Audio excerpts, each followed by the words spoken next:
Bonjour, ravi de vous retrouver. Un immeuble d'Oulin évacué hier en marge des travaux du prolongement du métro B. Le Citral en charge des opérations redoute en effet un affaissement de terrain alors que le tunnelier qui creuse la galerie souterraine est actuellement en action sous les habitations. Une procédure d'alerte a été déclenchée dans l'après-midi. Conséquence, une dizaine de personnes ont dû être relogées pour la nuit dans un hôtel.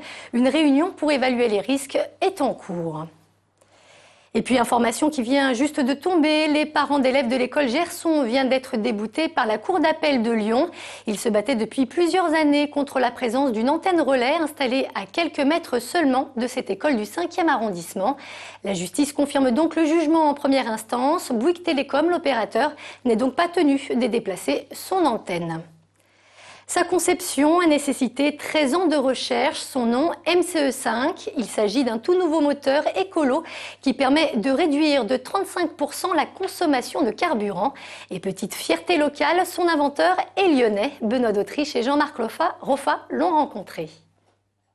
C'est un système qui permet un rapport volumétrique variable, contrairement à ce que l'on peut trouver sur les moteurs classiques où ce rapport est fixe. Dit comme ça n'est pas forcément évident, mais ce moteur est une petite révolution. Sa particularité, il permet de réduire la consommation des véhicules essence de 20 à 35%. Autrement dit, il pourrait bientôt devenir incontournable. C'est une technologie nettement moins chère que du diesel, à des niveaux de consommation équivalents, et avec un surcoût tout à fait modéré par rapport aux véhicules essence, mais en ces cas-là avec une forte réduction de la consommation et des émissions de CO2. Conçu par une société lyonnaise, ce moteur vient juste d'être breveté après 13 ans de travaux et les résultats sont formels. Moins consommateur, il est aussi beaucoup moins polluant que les moteurs ordinaires. Reste maintenant à le commercialiser.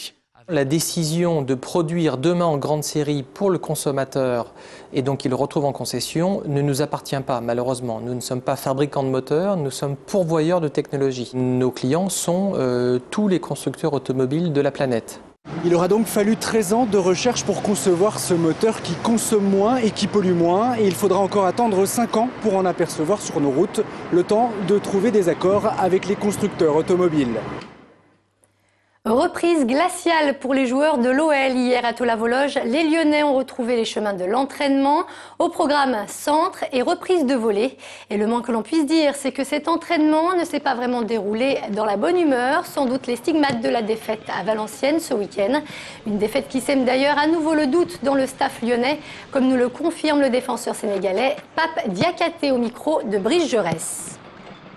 Depuis le début de la saison, on est en train en fait de faire du yo-yo entre du très bon, du moyen et puis du très moyen. Donc c'est vrai que c'est pas évident. Chacun doit faire son autocritique soi-même et se dire ce qui va pas et d'essayer de le travailler soi-même. À vue d'œil, on ne voit qu'un simple bâton aux couleurs plus ou moins criardes, mais si on s'éloigne un peu, on s'aperçoit en fait qu'il s'agit bien plus que cela. L'exposition Lèvres de luxe retrace l'histoire de près d'un siècle d'un accessoire cher aux dames, le rouge à lèvres. Près de 200 modèles sont actuellement exposés au musée des tissus, tous appartenant à un collectionneur parisien. Il nous parle de cette exposition ouverte au public jusqu'au 27 février prochain. La spécificité de l'exposition est de montrer les tubes, puisqu'il y a des pièces anciennes présentes.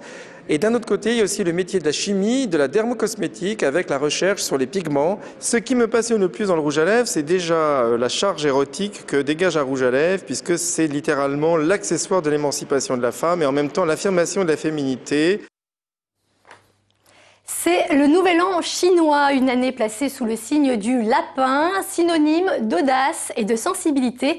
Durant 2 semaines, la communauté asiatique célébrera donc la fête du printemps. Dans le Rhône, c'est à la pagode de Sainte-Foy-les-Lyons que cela se passe. Des festivités qui ont démarré il y a quelques minutes seulement. Retrouvons d'ailleurs sur place Sylvie Roland et Arnaud Livalman.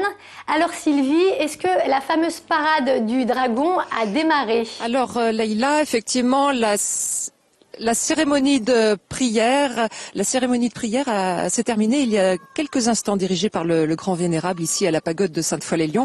La danse du dragon elle-même a eu lieu peu après 10 heures, une cérémonie qui s'est étalée à peu près sur 1 heure. Donc j'ai à mes côtés Vincent Cao qui est bénévole ici à la pagode. Vincent, expliquez-nous un petit peu cette tradition du jour de l'an pour les Vietnamiens mais pour la communauté asiatique dans son ensemble. Donc aujourd'hui on fête le nouvel an asiatique, le nouvel an vietnamien ici au temple. Le temple, donc un lieu de rencontre pour beaucoup de monde.